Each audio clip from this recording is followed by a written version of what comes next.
Dear students of 11th class PHSS Kupwara, Assalamu alaikum. As you know, we are discussing chapter 2nd, Fundamental Rights of Political Science. In this chapter, we discussed fundamental rights and fundamental duties. Now, today's topic is why right to property was abolished from fundamental rights.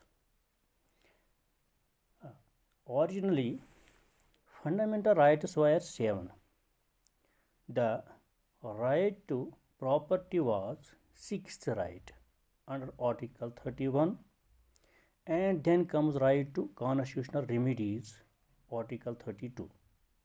So we can say that Article 31, right to property, got abolished, and there remained only 6 fundamental rights after 46th Amendment of the Constitution in 1978.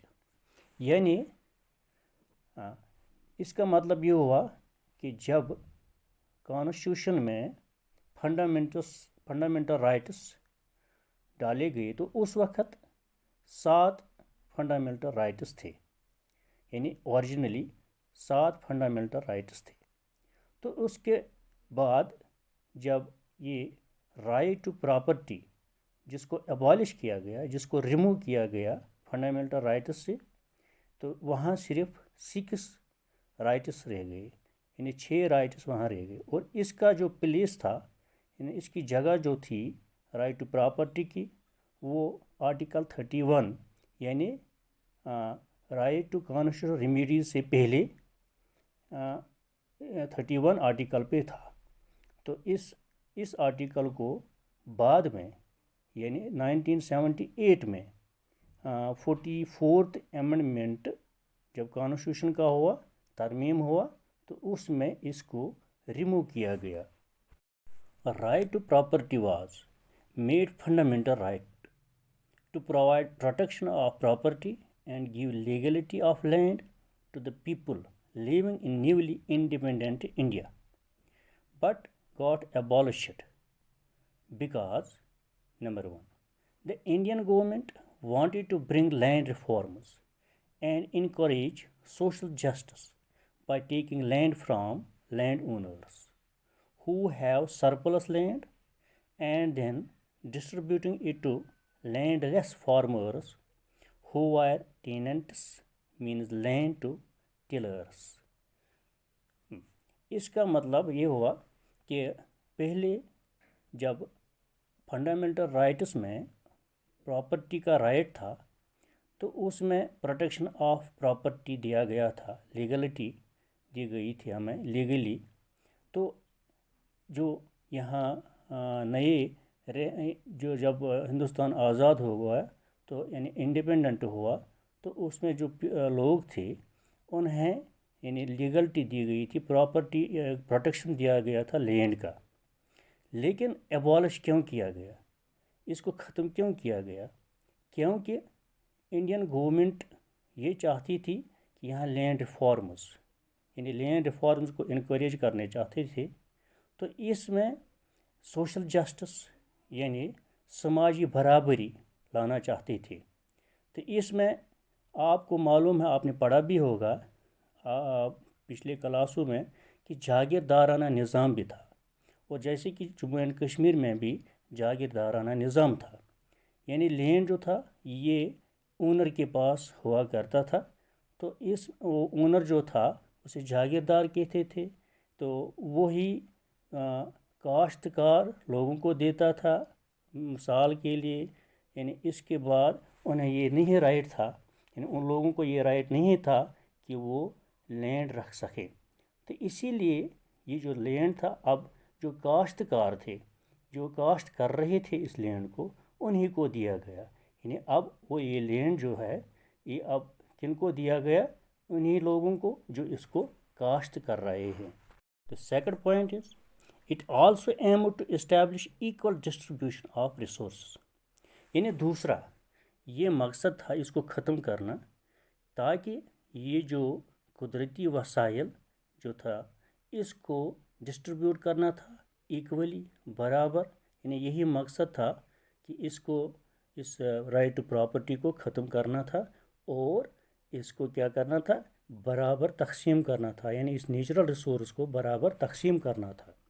और तीसरा point जो है, it was important for the development of India to abolish it, for example यानी दूसरा ये है कि इसको ख़त्म इसलिए करना था ताकि डेवलपमेंट हो जाए। कैसे development? For example, if Indian government wanted to build a dam or to construct a road or any government building, it had to acquire the people's property, and in return people used to revolt and approach judiciary. As you know, fundamental rights are guaranteed in Article 32 and have right to move Supreme Court. So this created problem to the development functions of the government. Hence it was abolished. यानी इसको abolish इसलिए भी किया गया क्योंकि अगर किसी वक्त मिसाल के तौर पर इंडियन गवर्नमेंट को वो चाहती है कि कोई डैम बनाए या कोई कंस्ट्रक्ट करे, रोड बनाए या गवर्नमेंट बिल्डिंग बनानी है उनको, तो उसके लिए इनको लैंड की ज़रूरत थी। अब वो लैंड जो राइट टू प्रॉपर्टी में है वो नहीं भी दे सकते हैं, लोग नहीं भी दे सकते हैं, तो अगर गवर्नमेंट लेना चाहती है तो वो रिवोल्ट करते थे। तो इस रिवोल्ट, आपको मालूम है कि जो हमारे फंडामेंटल राइट्स हैं वो गारंटीड है अंडर आर्टिकल 32 में, और वो कोर्ट जा सकते हैं और कोर्ट इनको ये बराबर के हुकूक वहाँ से दे सकता है। तो इसलिए जो भी फंडामेंटल राइट था, ये प्रॉपर्टी था, इसलिए ख़त्म भी किया गया ताकि लोगों से ज़मीन ले सकें और इस पे डेवलपमेंटल काम शुरू करें।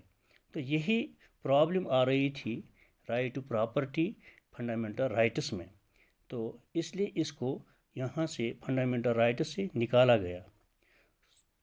So it was made legal right by using article 300A in chapter 4th added to part 12th, which says no person shall be deprived of his property to save by authority of law।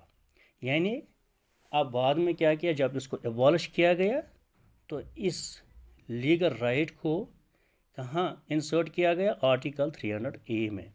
और chapter क्या है constitution में, chapter 4th यानी part 12th, यानी यही हमें बता रहा है कि इसको, इस प्रॉपर्टी को अब क्या करना है, यानी डिप्राइव्ड ऑफ हिज प्रॉपर्टी, यानी हमें इसको प्रॉपर्टी देना है, यानी प्रॉपर्टी के हुकूक हैं इसको, लेकिन सेव अथॉरिटी ऑफ लॉ, यानी किसी कानून के तहत, यानी कोई कानून, नया कानून जो है यानी आर्टिकल 300A में है, तो उसी कानून के तहत इसके पास इसके दस्तावेज़ात भी है। लेकिन यहाँ गवर्नमेंट जो है अब कंस्ट्रक्शन के लिए, डेवलपमेंट के लिए ये राइट टू प्रॉपर्टी जो था इसीलिए ख़त्म किया गया ताकि हमें लैंड मिल जाए और इक्वली शेयर भी हो लोगों में, और वे जो जागीरदारा निज़ाम भी है वो भी ख़त्म हो जाए। Thank you.